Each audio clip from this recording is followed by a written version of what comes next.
আচ্ছা, আমাকে দেখে কি মনে হচ্ছে আমি হসপিটালে যাচ্ছি?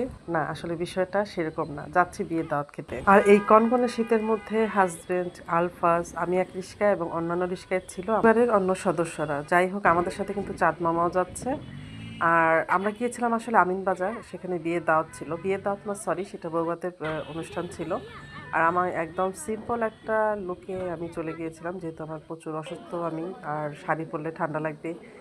আর মানে নিজেকে আসলে খুব সাবধানে নেওয়াটাই ছিল আমার মূল উদ্দেশ্য। আর দেখতে পাচ্ছ এত কুয়াশা, মানে এই রাস্তাটা দিয়ে মানে যখন যাচ্ছিলাম তখন আর কি আমরা বলছিলাম, আমার হাজব্যান্ড বলছিল যে কত কুয়াশা, একদম অন্ধকার অন্ধকার হয়েছিল।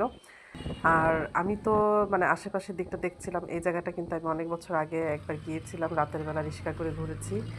আর সেই সময়টার কথা আসলে আমার মনে পড়ে গেল। একটা জিনিস আমি ফিল করি, মানে সময় চলে যায় কিন্তু স্মৃতিগুলো আসলে থেকে যায়।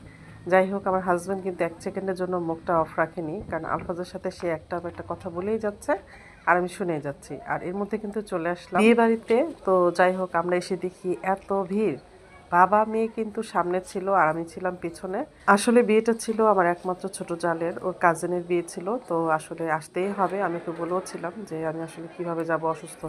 যেহেতু আমি যদি বিয়ের বাড়িতে যাই সাজগোজ না করে যাই বা শাড়ি না পরে আসলে ভালো লাগে না। ওদিকে কিন্তু বরকনে ফটোশুট করছিল, মানে ওদের ভিডিও আসলে আমি বেশি নিতে পারিনি, তো সময় একদম কম ছিল। আমি কিন্তু ঠান্ডা একদম বসেছিলাম, তো বসে বসে আমি আমার আলফাজা এবং আলফাজের বাবার পিক তোলাগুলো দেখছিলাম। ছেলেকে দিয়ে পিক তোলাচ্ছিল আমার দেবর। তো যাই হোক এখন মানে আমি এসে দেখতে পেলাম যেটা যে হোয়াইট ড্রেসটাকে, হোয়াইট কালারটাকে আর কি বৌভাতে নির্ধারিত করা হয়েছে। তো ভালো লাগছিল দেখে, আসলেই ভালো লাগছিল। হোয়াইট কালারের উপরে আসলে কোনো কালারই হয় না। এদিকে কিন্তু আমার মেয়ে কিন্তু ওদের বাবা এবং চাচাকে পিকচার তুলে দিচ্ছিল আর আমরা কিন্তু অবশেষে খেতে চলে আসছি।